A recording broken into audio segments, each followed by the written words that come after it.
Percy Jackson and the Olympians doesn't have a history of lightning strikes on the screen. Two critically panned film adaptations of Rick Riordan's best-selling kids' books series minus The Lightning Thief, 2010 and Sea of Monsters, 2013 minus greatly disappointed fans and the author and sputtered out at the box office. A decade later, Disney Plus is trying to right the creative and commercial wrongs of the movies with a new TV series created by Riordan himself, along with producers Jon Steinberg and Dan Schatz.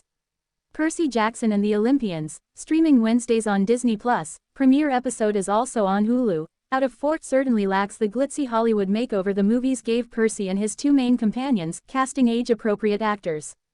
It also keeps the scope of the story distinctly down to earth, well, when it's not on Mount Olympus. The resulting series has already received a great deal of advanced praise from book fans, but every TV show based on a book, comic or video game has to stand on its own. Percy doesn't have quite enough substance and panache. Confusing, with jagged pacing and an over-reliance on novice young actors, Percy just doesn't quite click. It strives for epic but ends up far more ho-hum. It might delight devotees and young kids with a twinkle in their eye, but unlike the best children's media, it's unlikely to draw in the parents stuck watching it too.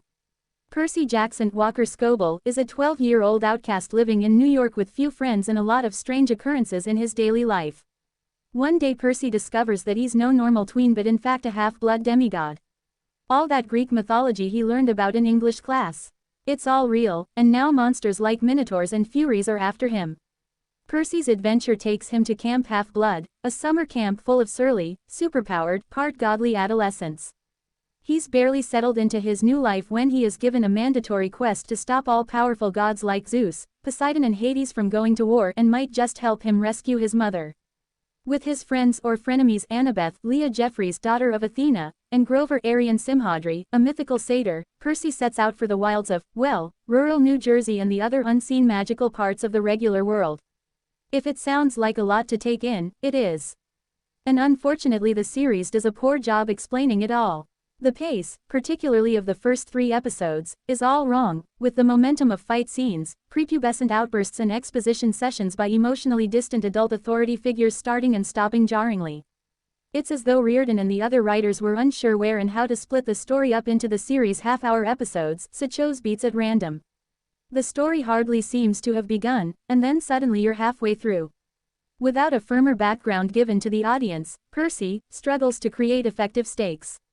It also doesn't help that at times the young actors, while talented, lack the full range of abilities and nuance to create emotional depth in some of their scenes. They are not alone, just go back and watch the early Harry Potter movies. A bevy of famous adult guest stars does little to help this other than distract. Lin-Manuel Miranda as Hermes. Megan Mullally is a fury. I guess it works, but neither brings much to the series other than their famous faces. But it is not all bad news. By the 4th episode, Percy and its young stars have found more of a rhythm. The plot still might not make much sense to many viewers, but at least everything feels a little more dangerous, more emotional and more magical.